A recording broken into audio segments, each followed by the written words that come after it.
Hello everyone, welcome to college classes. ए video रे आमे +3 second semester minor political science रो सबु यूनिट जहाँ रही सबुठीर आमे 1 मार्क क्वेश्चन गुड़ी देखा। 4टी यूनिट पूरा कभर होती समस्ते 25-25 टी लेखाएं MCQ को मन रखी दिंतु। यह निश्चित भाव में क्वेश्चन गुड़िक आसब। तो प्रथम यूनिट्र इंपोर्टाट 25 टी देखीदे। सर्ट क्वेश्चन कौन रही। प्रथम क्वेश्चन रही राजनैतिक बा पॉलिटिकल कहले कौन बुझा जाए। राजनैतिक बा पॉलिटिकल कहले आमर शक्ति शासन और सार्वजनीन व्यापार संबंधी कार्य अटे। द्वितीय क्वेश्चन रही राजनीतिर मुख्य विषय कौन रही। शिक्षा रही है भूल। शक्ति और संपदर बंटन हो राजनीतिकर मुख्य विषय। तापर रही who gets what when and how कथाटी किए कहते Harold Lasswell. Option number 2 Harold Lasswell. Next हूँ अरिस्टोटल मनुष्य को कौन बोली कहते। अरिस्टोटल मनुष्य को गोटे राजनीतिक प्राणी बोली कहते। पॉलिटिक्स शब्दटी ग्रीक शब्द केठर आसी। पॉलिटिक्स शब्दटी ग्रीक शब्द पोलिस रु आसी। पोलिस अर्थ कौन। पोलिस अर्थ होची प्राचीन ग्रीस नगर राज्य। नेक्स्ट क्वेश्चन रही 7 political philosophy political theory and political science कहा सहित संबंधित। यह हूँ आदर्श और नैतिक मूल्य सहित जड़ित। क्वेश्चन नंबर 8 रही राजनीतिक सिद्धांत पॉलिटिकल थ्योरी कौन अध्ययन करते। यह कौन अध्ययन करते राजनीतिक धारणा और सिद्धांत को अध्ययन करते। नेक्स्ट रही राजनीति विज्ञान पॉलिटिकल साइंस कौन वैज्ञानिक अध्ययन। यह हूँ आम राष्ट्र सरकार और राजनीतिर आमर वैज्ञानिक अध्ययन। क्वेश्चन नंबर 10 आदर्श राष्ट्र केमिति हेबा उचित। आदर्श राष्ट्र आमर प्रश्नर उत्तर किए खोजे। आदर्श राष्ट्र केमिति हेबा उचित प्रश्नर उत्तर किए खोजी थाए। यह पॉलिटिकल फिलोसफी खोजी थाए। क्वेश्चन नंबर 11 पॉलिटिकल थ्योरी कौन करते ना। पॉलिटिकल थ्योरी आमको राजनीतिक धारणार विश्लेषण करि थाए। क्वेश्चन नंबर 12 पॉलिटिकल साइंस क्यों पद्धति व्यवहार करे। यह वैज्ञानिक पद्धति को कौन करते फॉलो करि थाए। यह मध्य कला हो पारिबो और विज्ञान मध्य हो पारिबो। क्वेश्चन नंबर 13 पॉलिटिकल फिलोसफी मुख्यतः केते प्रकार। मुख्यतः होची कौन दिखाई आदर्शवादी वैज्ञानिक व्यावसायिक प्रायोगिक। यह हूँ आदर्शवादी। नॉर्मेटिव क्यों प्रकार कहुई। पॉलिटिकल साइंस मुख्य उद्देश्य कौन रही राजनीतिक व्यवस्था को बुझा। धर्म प्रचार नुहे व्यवसाय व क्रीड़ा परिचालन नुहे। यह हूँ राजनीतिक व्यवस्था को बुझा। Question number 15 politics and society politics and economy समाज और राजनीति परस्पर कौन अटंती। यह परस्पर पूरापूरी परस्पर संबंधित अटंती। पॉलिटिक्स और सोसाइटी सामाजिक परिवर्तन राजनीति को कौन करते प्रभावित करते नष्ट करे बंद करे कौन से प्रभाव पकाए नहीं। भूल कौन करते यह प्रभावित करते। अर्थनीति राजनीति को प्रभावित करे कि नहीं। नीति निर्धारण सहायता करता है। नेक्स्ट हूँ बजेट क्यों विषय सह संबंधित। बजेट समस्त जानते आम इकोनॉमी सहित आम अर्थनीति सहित जड़ित अटे। कल्याणकारी राष्ट्र बा आमको कौन कहवा वेलफेयर स्टेट रो उद्देश्य कौन रही लोक मानकर कल्याण किपरि हो ताहाकु ध्यान देवा। क्वेश्चन नंबर 20 राजनीतिक स्थिरता कौन को सहायता करे। राजनीतिक स्थिरता आमर आर्थिक विकास को सहायता करिथाए। गणतंत्र लोक मान भूमिका कौन रही लोक मानकर सबू गोटे गणतंत्र by the people for the people to the people है भोट देवा और शासन अंशग्रहण कर गणतंत्र मुख्य भूमिका प्ले करें। नेक्स्ट हूँ राजनीति और अर्थनीतिर संपर्क किपरि रही। राजनीति और अर्थनीति पूरापूरी भाव कौन रही परस्पर निर्भरशील ही अटंती अलगा नुहे विरोधी नुहे। क्वेश्चन नंबर 23 समाज रे आईन किए प्रणयन करें। समाज रे आईन आम लोक मैंने जो सरकार को चूज कर सरकार कौन करते आईन प्रणयन करे। राजनीतिर मुख्य उद्देश्य कौन रही सुशासन करने और जनकल्याण करने। नेक्स्ट हूँ राजनीति विज्ञान क्यों विषय सह घनिष्ठ भाव संबंधित रही। यह हूँ समाज विज्ञान और अर्थनीति सहित जड़ित अटे। तापर रही यूनिट 2 राष्ट्र स्टेट सिलेबस कौन रही राष्ट्र उत्पत्ति अर्थ विकास मीनिंग ओरिजिन एंड डेवलपमेंट राष्ट्र सार्वभौमत्व राष्ट्र सरकार राष्ट्र और विश्वायन ग्लोबालाइजेशन जो रही। तो देखा राष्ट्र कौन अटे। राष्ट्र हूँ लोक मानक एक संगठित राजनीतिक संस्था। क्वेश्चन नंबर 2 राष्ट्रर केतोटी आमर मौलिक उपादान रही आमर 4टी रही जनसंख्या भूमि सरकार इत्यादि करी आमर चारोटी रही है पढ़ार चान्स रही समस्त मन रखु राष्ट्र मौलिक उपादान केउटी नुहे जनसंख्या अच्छी भूखंड भी दरकार सार्वभौमत्व दरकार किंतु धर्म दरकार नुहे। नेक्स्ट हूँ राष्ट्र आवश्यकता आवश्यक उपादान केउटी प्रथमटी हूँ सार्वभौमत्व जदि सार्वभौमत्व नए मानवे ना। राष्ट्र उत्पत्ति संबंधी दैवी सिद्धांत कौन कहे जे राष्ट्र ईश्वर इच्छा सृष्टि होम दैवी सिद्धांत।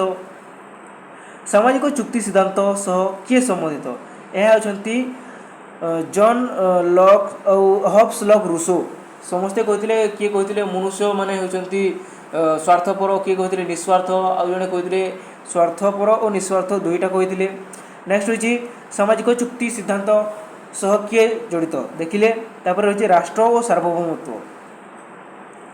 सार्वभौमत्वर अर्थ कौन सार्वभौमत्वर अर्थ हूँ सर्वोच्च शक्ति गणतंत्र शासन में सार्वभौम सॉवरेनिटी क्षमता क्या पाखे थाए आमर लोक मान पाखे थाए। क्वेश्चन नंबर 8 सार्वभौमत्व धारणा को किए स्पष्ट करते यह हूँ जॉन बोर्डिंग जीन बोर्डिंग यह कौन करते धारणा को स्पष्ट करते। सार्वभौमत्व केते प्रकार सार्वभौमत्व को आम कौन कर दुई भाग में विभक्त कर गोटे हूँ आभ्यंतरीण सार्वभौमत्व आ गोटे हूँ बाह्य सार्वभौमत्व। आभ्यंतरीण सार्वभौमत्व क्या कहुए देश भितर सर्वोच्च क्षमता को आम कौन कह सार्वभौमत्व आभ्यंतरीण सार्वभौमत्व। नेक्स्ट क्वेश्चन बाह्य सार्वभौमत्व कौन रही आमर अन्य राष्ट्र स्वाधीनता को कौन कह बाह्य सार्वभौमत्व कह अलग देश बोले आमको कौन करेंगे निज देश को सपोर्ट करेंगे जे यही राष्ट्र प्रकृति में एक्जिस्ट कर। सार्वभौमत्व बिना राष्ट्र अस्तित्व अच्छी कि ना सार्वभौमत्व थिले कौन हम से आमर राष्ट्र हो पार।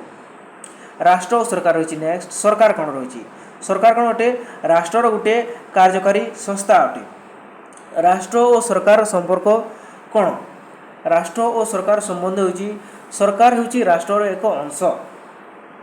नेक्स्ट क्वेश्चन सरकार परिवर्तन हो पारे किंतु कौन स्थायी रही है सरकार परिवर्तन हो जाए किंतु आम राष्ट्र सही रही है। पार्टी आएंगे पार्टी जाएंगे लेकिन मेरा देश नहीं जाना चाहिए आमर अटल बिहारी वाजपेयी कहते। मोर क्वेश्चन नंबर 16 सरकार रो मुख्य कार्य कौन रही आईन प्रणयन और कार्यकारी करवा। नेक्स्ट रही आमर 17 क्वेश्चन सरकार केतोटी अंग रही सरकार रही आमर तीनोटी कौन कौन विधान कार्यनिर्वाही और न्यायपालिका। नेक्स्ट हूँ निम्नलिखित मध्यरु केउटी सरकार अंग नुहे विधानमंडल अटे कार्यनिर्वाही अटे आमर न्यायपालिका अटे संवादपत्र किंतु नुहे। नेक्स्ट हूँ राष्ट्र और विश्वायन विश्वायन कौन अटे विश्वायन द्वारा कौन हो बर्तमान पूरा पृथ्वी गोटे बजार हो पारी। विश्व स्तर में आर्थिक और सामाजिक सांस्कृतिक संयोग कौन कहुए विश्वायन बोली कहुए। विश्वायन फल कौन वृद्धि पाई विश्वायन फल आंतर्जातिक वाणिज्य वृद्धि पाई यह द्वारा और किसी वृद्धि पाई। आम देश में विश्वायन ग्लोबालाइजेशन मनमोहन सिंह समय आरंभ होता। विश्वायन के क्षेत्र को अधिक प्रभावित करी विश्वायन आमर अर्थनीति को विशेष भाव में प्रभावित करी। नेक्स्ट क्वेश्चन WTO रो पुनरुपकरण रही world trade organisation. Question number 23 विश्वायन द्वारा राष्ट्र सार्वभौमत्व उपर कौन प्रभाव पड़े यह हूँ किसी क्षेत्र में सीमित हो पारे वृद्धि पाए ना कि संपूर्ण नष्ट हुए ना। नेक्स्ट हूँ विश्वायन एक सकारात्मक प्रभाव कौन रही विश्वायन एक सकारात्मक प्रभाव होती प्रजुक्तिर द्रुत प्रसार होती टेक्नोलोजी द्रुत प्रसार हो जाऊँगी। राष्ट्र प्रमुख उद्देश्य कौन रही राष्ट्र प्रमुख उद्देश्य हूँ लोक मान शांति सुरक्षा और जनकल्याण करवा। नेक्स्ट हूँ आम यूनिट नंबर 3 रही पॉलिटिकल साइंस कॉन्सेप्ट गुड़िक शक्ति अधिकार और समानता देखा power authority and legitimacy. 1 number question हूँ शक्ति पावर कौन अटे पावर कौन अटे अन्य मानक आचरण को प्रभावित कर क्षमता। नेक्स्ट हूँ आमर क्वेश्चन नंबर 2 कर्तृत्व कौन कर्तृत्व हूँ वैध और स्वीकृति शक्ति। वैधता कहले कौन बुझा जाए वैधता कहले शासन आईनगत और नैतिक स्वीकृति को बुझा जाए। कर्तृत्व शक्ति ठारू किपरि भिन्न कर्तृत्व शक्ति ठारू किपरि भिन्न कहले कर्तृत्व वैध होता है। लेजिटिमेसी मैक्स वेबर को मत कर्तृत्व केते प्रकार यह हूँ मुख्यतः 3 प्रकार मन रखी दिंतु। निम्नलिखित मध्य वेबर को कर्तृत्वर प्रकार केउटी यह हूँ पारंपरिक कर्तृत्व। क्यों शासक को जनसाधारण स्वीकार करती ताहा कौन कहुए ताहा हूँ आमर वैधता। शक्तिर मुख्य उत्स कौन अटे यह हूँ पद और प्रभाव तापर रही राइट्स एंड फ्रीडम अधिकार कौन अटे व्यक्ति को मिलुवा सामाजिक आईनगत सुविधा को अधिकार बोली कहुए ह्यूमन राइट्स हो आमर कौन हो पार ह्यूमन राइट्स पर देश मध्य जहाँ दि जाए आमर धारा 12 ରୁ 35 मध्य जो रही भारतर मौलिक अधिकार किपर रही आम फंडामेंटाल राइट्स मुख्यतः 6टी रही 12 ରୁ 35 मध्य स्वाधीनता फ्रीडम अर्थ कौन युक्तिसंगत बंधन मध्य स्वेच्छार कार्य करने कौन कहवा स्वाधीनता अधिकार और कर्तव्य संपर्क कौन रही है परस्पर संबंधित मत प्रकाश स्वाधीनता क्यों अधिकार अंतर्गत यह हूँ स्वाधीनतार अधिकार जीवन अधिकार क्यों अनुच्छेद रही है आमर धारा 21 मौलिक अधिकार क्योंठारे उल्लिखित रही है भारतीय संविधान रही निम्नलिखित मध्य क्योंटी मौलिक अधिकार नुहे संपत्तिगत अधिकार नुहे किंतु बाकी जो 3टी रही निश्चित भाव में मौलिक अधिकार अटे इक्वालिटी एंड जस्टिस रही समानतार अर्थ कौन समानतार अर्थ हूँ समस्त समान सुजोग तापर हूँ भारतीय संविधान क्यों अनुच्छेद समानतार अधिकार सह बचाइबा कहते हैं यह धारा 14 न्याय कौन न्याय हूँ समस्त को न्याय संगत व्यवहार करने को न्याय कहवा समाज क्षेत्र में जहाँ जहाँ धनी गरीब मध्य समान भाव में न्याय करवा सामाजिक न्यायर उद्देश्य कौन सामाजिक असमानता दूर करवा आईन सम्मुखें समस्ते समान किपरि समस्ते किपरि समान अटंती क्वेश्चन नंबर 22 समानता और न्याय गणतंत्र कौन अटे यह हूँ मौलिक मूल्य अटे निम्नलिखित मध्य क्योंटी सामाजिक न्यायर उदाहरण अटे यह हूँ दुर्बल वर्गों संरक्षण क्वेश्चन नंबर 24 समानता कौन अर्थ कौन समस्त को समान धन देवा नुहे न्यायर मुख्य उद्देश्य कौन न्यायर मुख्य उद्देश्य हूँ प्रत्येक व्यक्ति को न्याय संगत व्यवहार और सुजोग प्रदान करने नेक्स्ट हूँ आमर यूनिट नंबर 4 गणतंत्र डेमोक्रेसी बहुत इजी रही गणतंत्र अर्थ आम गणतंत्र मॉडल कौन रही प्रतिनिधिमूलक अंशग्रहणमूलक आउ विचार विमर्शमूलक प्रथम हूँ गणतंत्र गणतंत्र कौन लोक मान द्वारा जो शासन पद्धति परिचालित होती है गणतंत्र अटे government of the people bye the people for the people किए कहते अब्राहम लिंकन कहते इंपोर्टेंट क्वेश्चन अटे डेमोक्रेसी शब्दटीर मूल क्यों भाषा आसी यह हूँ आमर ग्रीक शब्द आसी डेमोस अर्थ कौन डेमोस अर्थ हूँ जनता आ क्राटोस अर्थ हूँ शक्ति बा शासन अर्थात लोक मान शासन को डेमोक्रेसी कहुए गणतंत्र मूल आधार कौन रही गणतंत्र मूल आधार रही जनसार्वभौमत्व मॉडल ऑफ डेमोक्रेसी कौन प्रतिनिधिमूलक गणतंत्र किए शासन करती एठारे आमर निर्वाचित प्रतिनिधि मैंने कौन करते आमको शासन करते बर्तमान जो भारत में चलुची भारत क्यों प्रकार गणतंत्र चलुची भारत में प्रतिनिधिमूलक गणतंत्र चलुची अंशग्रहणमूलक गणतंत्र किए सीधासलख अंशग्रहण करती एठारे लोक मैंने नागरिक मैंने कौन करते सीधासलख भाव मिसी था विचार विमर्शमूलक गणतंत्र क्या कहुए डेलिबरेटिव डेमोक्रेसी यह हूँ आलोचना और युक्ति द्वारा गठित होते तापर हूँ प्रत्यक्ष गणतंत्र प्रमुख उदाहरण क्यों देश यह हूँ आम स्विट्जरलैंड हम प्रतिनिधिमूलक गणतंत्र आधार कौन यह हूँ निर्वाचन क्वेश्चन नंबर 13 पार्टिसिपेटरी आम डेमोक्रेसी अन्य नाम हूँ अंशग्रहणमूलक गणतंत्र नेक्स्ट हूँ डेलिबरेटिव डेमोक्रेसी मुख्य विशेषता कौन रही समस्त मतामत और युक्ति को गुरुत्व दि जाए बहुत्ववाद प्लुरालिज्म कौन अटे विभिन्न गोष्ठीर सहावस्थान को प्लुरालिज्म कहुए विविधता कौन अटे यह विभिन्नता को आम विविधता कहवा भारत क्यों प्रकार समाज रही आमर भारत विविधतापूर्ण समाज रही गणतंत्र विविधता कहीं गुरुत्वपूर्ण समस्त को समान सम्मान दे था तेणु गणतंत्र गुरुत्वपूर्ण अटे प्लुरालिज्म गणतंत्र किपरि करे यह शक्तिशाली करता है विविधतार उदाहरण कौन रही आमर भाषा है धर्म है भिन्न संस्कृति है यह हूँ विविधतार उदाहरण गुड़िक गणतंत्र सहिष्णुता कहीं आवश्यक विभिन्न प्रकार मत को सम्मान देवा तेणु आम कौन करवा